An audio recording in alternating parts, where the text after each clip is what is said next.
मैं सादिक अली नाबीना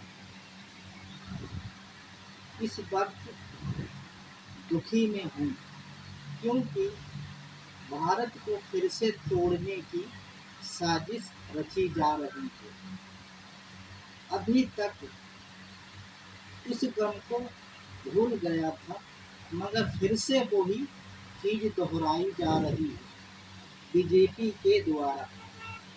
उत्तर प्रदेश में योगी आदित्यनाथ ने आदेश जारी किया कि हर दुकान के ऊपर नेम प्लेट लगाई जाए, जिससे ये जाहिर हो सके कि मुस्लिम की दुकान कौन सी है, ये दलित की दुकान कौन सी है, ये शर्मा की दुकान कौन सी है, वर्मा की दुकान कौन सी है। क्योंकि ये एक मकसद नहीं, ये सिर्फ राजनीति का मसला है कि जो लोकसभा का चुनाव हुआ है, इसमें बीजेपी बुरी तरीके से उत्तर प्रदेश में हारी है, इसलिए ये बौखला उठी हैं। इनके पास महंगाई, रोजगारी, बेरोजगारी, शिक्षा, स्वास्थ्य का कोई मुद्दा ही नहीं। ये चाहते ही नहीं कि ऐसे मुद्दे हम उठाएं। ये वो मुद्दे लाते हैं जो भारत को बांटने का काम करते हैं। इसी के चलते मुस्लिम कौम, दलित कौम को कमज़ोर करने की ये साजिश है। और जब साजिश रची जाएगी, जिस वर्ग को कमज़ोर किया जाएगा, वो क्या खामोश बैठेगा? नहीं। तो दिल में एक बदले की भावना जाग उठेगी कि अगर हमारे साथ ये मनुवादी सोच के लोग भेदभाव करते हैं, तो हम भी इनके साथ भेदभाव करेंगे। ये दिल में जरूर भावना उठेगी, मगर ये चाहते यही हैं।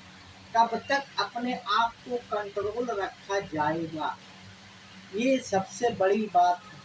कब तक हमें गालियां देते रहोगे, हम चुपचाप सहते रहेंगे? अब ऐसा होने वाला नहीं है।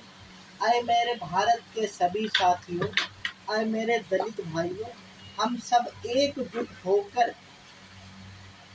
जो उत्तर प्रदेश में 10 सीटों में चुनाव है, यकीन से कहता हूँ इन 10 सीटों में चुनाव पे बीजेपी को बद से बदतर हालत में पहुंचाना है कि ये नफरत की राजनीति फैलाती है। भारत को तरक्की के रास्ते पर चलते देख नहीं सकते। अभी तक उत्तर प्रदेश में था, अब उत्तराखंड में भी लागू किया गया, राजस्थान में भी लागू करने की कोशिश हो रही है। हमें तो ये लगता है कि जिन राज्यों में बीजेपी की सरकार है, उन राज्यों में ये सारी चीज़ें लागू करी जाएंगी कि मुस्लिम की दुकान, दलित की दुकान अलग अलग दिखे। क्योंकि इससे अभी तक ऐसा नहीं होता था, अब ये भावना के ऊपर की जा रही। इसीलिए कहते हैं ये संविधान के पीछे छुपकर संविधान को खत्म करने का काम करते हैं। इसीलिए हम बार बार कहते हैं ये भारत के संविधान के, लोकतंत्र के, बाबा साहेब भीमराव अंबेडकर के खुले हुए दुश्मन हैं। इसीलिए बाबा साहब ने कहा था कि अगर शिक्षित नहीं होगे तो तुम्हें हर शख्स मूर्ख बनाएगा। मगर अब हम सब लोग थोड़ी सी जानकारी ले चुके हैं, इसलिए इनकी आरएसएस की विचारधारा के लोगों की साजिशों को समझ चुके हैं। अय मेरे दलित भाइयों, अय मेरे मुस्लिम भाइयों, हम सबको एकजुट होकर इस मनुवादी सरकार को हटाना होगा। जो जिन राज्यों में बीजेपी के संगठन के लोग हैं, उन राज्यों में हम अब से अगर सुधर जाएं, हम किसी की गलती क्यों दें? ये सबसे बड़ी गलती हमारी खुद की है, मुस्लिम भाइयों की है, दलित भाइयों की है। क्योंकि जो सांप होता है, चाहे वो कन्या हो, चाहे काला नाग हो, उसके अंदर विष भरा होता है। उसका एक ही मकसद होता है कि जब काटेगा तो वो जहर देगा। इसीलिए आरएसएस वो विचारधारा है कि कहीं भी कुछ भी काम करेगी तो नफरत फैलाने जैसे काम करेगी। ये अंग्रेजों के चेले हैं। अंग्रेज भी इसी तरीके से भारत में जब आए थे, हिंदू पानी मुस्लिम पानी के नाम पर पानी को बांटा गया था। उसी तरीके से ये सड़क, जिले, राज्य ये सब बांट देंगे। मगर हम सबको इस चीज को समझना है। जिन राज्यों में बीजेपी की संगठनों की सरकार है, जैसे बिहार में नीतीश कुमार की सरकार है। 2025 में विधानसभा का चुनाव होगा। मैं हाथ जोड़कर मुस्लिम और दलित भाइयों से अपील करता हूं कि नीतीश कुमार को कसम खा लीजिए कि एक वोट भी नहीं देना। चिराग पासवान को एक वोट भी नहीं देना है।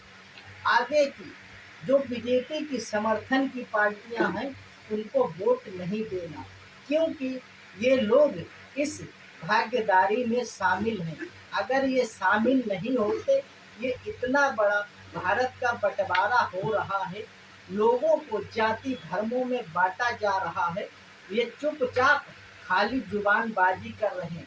इनकी इतनी औकात नहीं है कि ये कड़क कर कह सकें कि अगर तुम इस फैसले से हम सहमत नहीं तो हम तुमसे अपना गठबंधन तोड़ते हैं। मगर इन्हें इस चीज से मतलब नहीं, खाली जुमला दे देंगे, बाकी कुछ नहीं, मलाई खाते रहेंगे।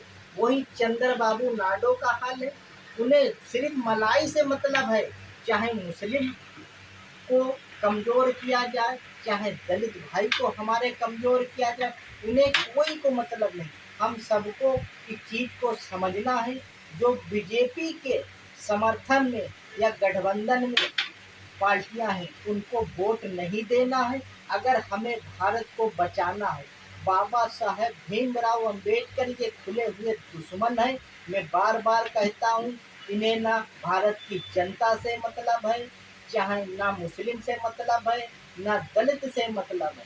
और तो और इनके जो बड़े बड़े पुजारी जो मंदिरों में बैठे हैं वो खुद गणेश जी की मूर्ति को तोड़ देते हैं, क्योंकि इससे देश में एक भावना भड़के, दंगे हों, लोग मारे काटे जाएं, पुलिस में रिपोर्ट लिखाते हैं, आरोप लगाते हैं मुस्लिम के ऊपर कि मुस्लिमों ने ये कांड किया है।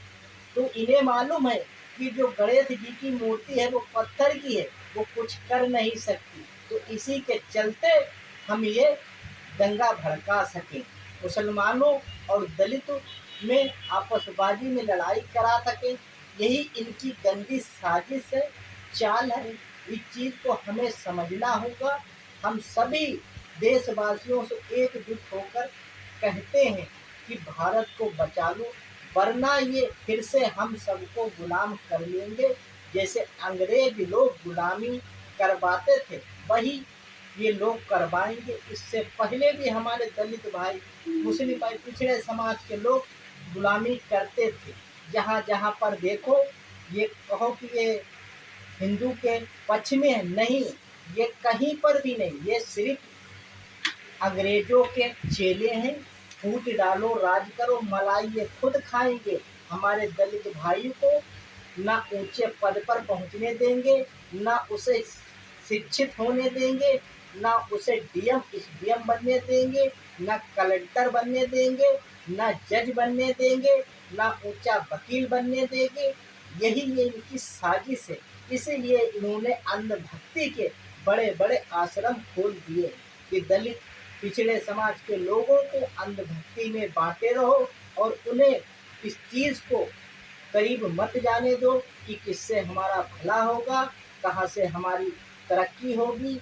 यही भारत में चलाया जा रहा है। अगर हम सब लोग जागे नहीं तो ये फिर से देश को बांट देंगे, फिर से गुलामी बना लेंगे। हम सबको हाल वही कर देंगे जो पिछले समय में किया था। बाबा साहेब भीमराव अंबेडकर ने बड़ी मेहनत से भारत का संविधान बनाया है। हम सबको मिलकर बाबा साहेब भीमराव अंबेडकर को संविधान को बचाना है, उनके सपनों को पूरा करना है। इन मनुवादियों की चाल को समझो और आगे बढ़ो, इन्हें एक भी वोट मत देना, ये मेरी अपील है। इस बात को समझना, अगर भारत के सच्चे इंसान हो, भारत से सच्ची मोहब्बत करते, ये आरएसएस की विचारधारा के लोग हैं। मोदी जी आरएसएस ही के लिए काम करते हैं। जो मोहन भागवत हैं वो मुँह से कुछ और बोलते हैं। आज रिपोर्ट निकल के आई है कि मोहन भागवत यूपी में योगी आदित्यनाथ के पास गए हैं कि आप सही से रहिए, कोई किस्म की दिक्कत नहीं है। तो इनकी दोगली चाल है। जब ये मुंह से कोई उल्टी बात निकालेंगे, मैंने 3-4 सालों से मैंने एक अपना अंदाज़ा लगाया है कि मोहन भागवत जब अपने मुंह से कोई बात निकालते हैं तो उसके बाद कोई ना कोई कांड जरूर होता है। ये 4 सालों से मैंने अंदाज लगाया था और वो सच साबित हो रहा है। 2 ही एक दिन हुए हैं कि मोहन भागवत ने मोदी जी को बुरी तरीके से लताड़ा। ये लताड़ा नहीं, प्यार जताया। इसीलिए ये हर राज्यों में कानून लागू किया जाएगा कि मुस्लिम, दलित सबकी पहचान हो, उनको कमज़ोर किया जाए, उनके रोजगारों पे डाका डाला जाए। इस तरीके से ये संविधान विरोधी कानून है। इसको हम सबको समझना होगा। इसी बात को मैं ख़त्म करते हुए मेरे सभी साथियों, जय हिंद।